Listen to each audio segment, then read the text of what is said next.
Cricket నేను అడుగుతున్నా, ఇవాళ అపోజిషన్లో ఉండే కాంగ్రెస్ అయినా బీజేపీ అయినా ముక్త కంఠంతో మాట్లాడేంటి? ఒకటే మాట అంటున్నారు వాళ్ళు, మీరు రక్తంతో వ్యాపారం చేయదు, మీరు రక్తం మీద డబ్బులు సంపాదించమని మన cricket association. And at the same time మన గవర్నమెంట్ చెప్తుంది అంతా ఆన్ గ్రౌండ్ కరెక్ట్గానే వెళ్తుందా అంటే దట్ రైజెస్ క్వశ్చన్స్.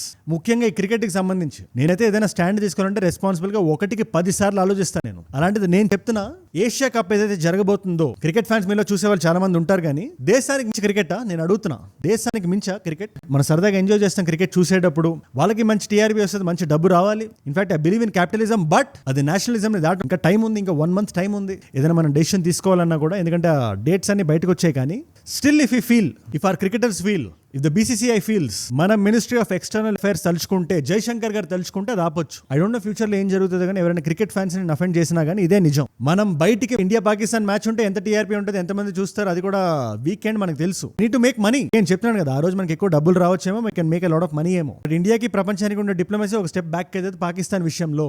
దీని మీద మీరు ఏమంటారు నా కింద కామెంట్స్ రాయండి. Cricket match జరగాలనుకుంటున్నారు.